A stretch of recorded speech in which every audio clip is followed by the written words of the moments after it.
From Delaware's most award-winning radio news team, this is WDEL Video News. Here's Carl Konevsky.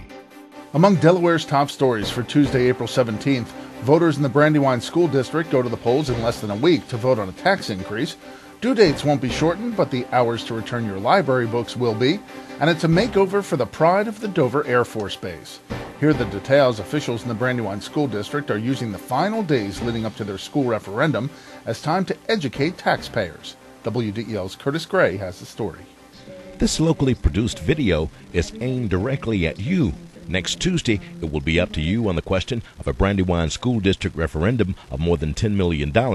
In his presentation to the community Monday night, Superintendent Dr. James Scanlon says the board has kept a promise with you to put some years between the last operating referendum in 2002 and now. He said at that time they would not come back to the community for 5 years for an operating referendum.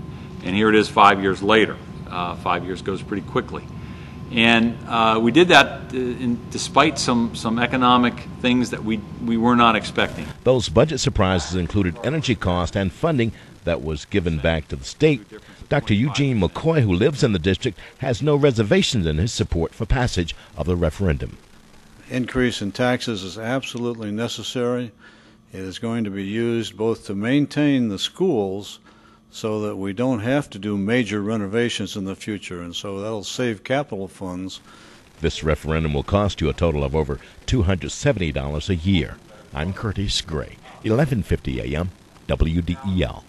Newcastle County Police have charged 3 Wilmington men in last November's slaying of 35-year-old Rashawn Dixon in the Rosegate community. After months of interviews and help from Wilmington Police, County Police have charged 21-year-old Terrell Loper, 19-year-old Devon Johnson, and 21-year-old Tyshee Tillery with murder. Police say they only had nicknames for their suspects, but city cops were able to give them the true identities of those involved. Well, you may have to plan your library time differently if you live in Newcastle County. WDEL's Ken Grant explains why. The Newcastle County Department of Community Services manages everything from county parks to libraries to housing programs.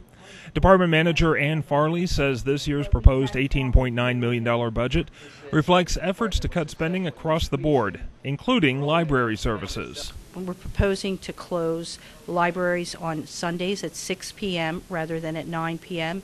and on all county holidays.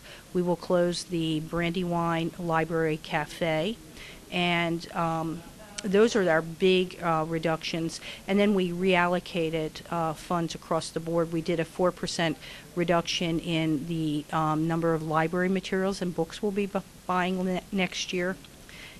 So across the board, we did a 4% reduction in our sports and recreation programs and our community programs and our senior programs.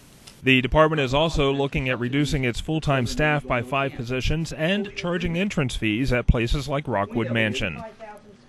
Ken Grant, 1150 AM, WDEL. You'll have to drive around the Delaware Bay today as high winds keep the Cape May Lewis Ferry off the water. Details when WDEL News continues in a moment. Looking to gain an edge in the technology or design field? Wilmington College's Division of Information Technology and Advanced Communications offers state-of-the-art facilities equipped with the latest tools. Did you know that Wilmington College has been preparing students for careers in media arts and technology over the past 7 years? Enjoy hands-on experience and personal attention from instructors drawn straight from the industry. To learn more, visit wilmcol.edu. Wilmington College. Achieve balance, achieve success. Newcastle County Police charge a 20-year-old with rape after he had sex with a 15-year-old he met through MySpace.com. Police say the girl's mother woke up just before 3 o'clock yesterday morning and found the two in her daughter's bed. She called police, who arrested Raymond Strong of Port Deposit, Maryland.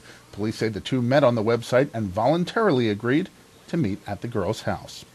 Well, you've probably seen classic automobiles that have been upgraded with new technology. Now imagine doing that with the world's largest cargo plane. WDEL's Ken Grant he saw it firsthand. It was 36 years ago this week that Dover Air Force Base became home to the C-5 Galaxy. It seems only fitting that the same location would now be the inspection site for the new C-5M or Super Galaxy. Senator Tom Carper explained that while the body is the same, the newly outfitted C-5M can do a lot more than the original C-5A. An aircraft that climbs faster, carries more cargo, flies safer, flies a little further, uses less gas. That's a great combination. The cargo compartment of a C5 is large enough to haul 6 Greyhound buses, 48 Cadillacs, 106 Mustangs, or, and this is very important, 25,844,746 ping pong balls. I don't know which one of you measured for that, but I thought that was an important statistic. The Wright brothers' first flight was 120 feet, 1 foot shorter than the C5 cargo compartment. The C5 carries enough fuel for the average American car to make 130 round trips between Delaware and Los Angeles, or 31 trips around the world. The bottom line is that it's a tremendous deliverer of equipment and our troops around the world as is needed. The biggest difference is the engines. There have been over 70 modifications made to the airplane, but the engines are the most visible difference, and probably the biggest difference, not even visually, but the sound. The TF-39, the old engine on the C5, had a very distinctive sound. You don't hear that with the new CF-6, so that's probably the biggest difference you'd see. The improved cargo planes are expected to be in operation for at least another 30 years and are expected to save $50 billion in operational and support costs during that time. Ken Grant, 1150 AM, WDEL. 62 members of the Delaware Air National Guard took off for a month-long mission overseas Monday morning. Aboard 2 C-130 aircraft, the airmen headed for Ramstein Air Base in Germany to support Operation Joint Forge, a contingency operation serving UN peacekeeping efforts in the Balkans. The group heading to Germany includes 22 airmen and 40 maintenance and support personnel from the 166th Airlift Wing and the 142nd Air Squadron. For the second straight day, the Cape May Lewis ferry won't be making any trips across the Delaware Bay today. Officials with the Delaware River and Bay Authority, which operates the ferry, kept it docked yesterday during the nor'easter that moved through the region. They say the forecast of sustained winds of 40 to 45 miles an hour for today will create rough seas, making it too dangerous to run the ferry. They expect the effects of the storm to diminish by this evening, but encourage people with reservations for tomorrow to call 864-FERRY for the latest departure information. Yesterday's storm also claims baseball action in our area, but hold on to your tickets. Make-up details on the way. WDEL Sports and AccuWeather are coming up.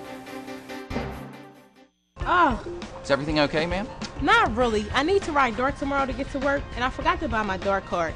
I guess I have to find a ride. Well, you certainly come to the right place. Didn't you know that Acme now sells DART cards and paratransit multi-trip cards? No, where? They're available at our customer service desk. Getting you there now starts at your 12 Delaware neighborhood Acme markets. DART and Acme have joined in partnership to be your one-stop shopping place for both groceries and DART cards. It's now easier and more convenient than ever to pick up your DART cards with Acme. In WDEL Sports, yesterday's bad weather forced the cancellation of the Phillies game for the second straight day.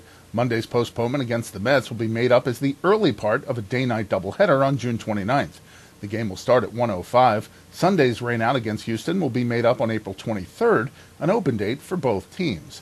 The Phillies will try again tonight with the Mets. Freddie Garcia goes for the Phils against Tom Glavine. You can hear the game on WDEL starting at 6:30. The Blue Rocks had their second straight game postponed Monday night. The Rocks were to have opened a series with Kinston, but the game was pushed back to June 5th as part of a doubleheader at Frawley Stadium. The Blue Rocks and Indians are scheduled to play tonight at 6:35 at Frawley. And former Delaware All-State basketball player Laurent Cephas died at his Maryland home yesterday at the age of 29. Cephas played at Sanford, earning All-State honors in the mid-'90s, and was a member of the University of Maryland team from 1997 to 2001. He was the acting program director and former athletic director at the Bates Boys and Girls Club in Annapolis. He was getting ready for work when he collapsed at his home yesterday. An autopsy will be conducted to determine the cause of death.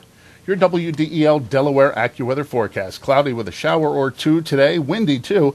A high of 51 degrees. Tonight, cloudy with a shower in spots. Low of 37. Tomorrow, mostly cloudy. A high of 53. And on Thursday, mostly cloudy skies. Couple of showers. And a high of 53 degrees.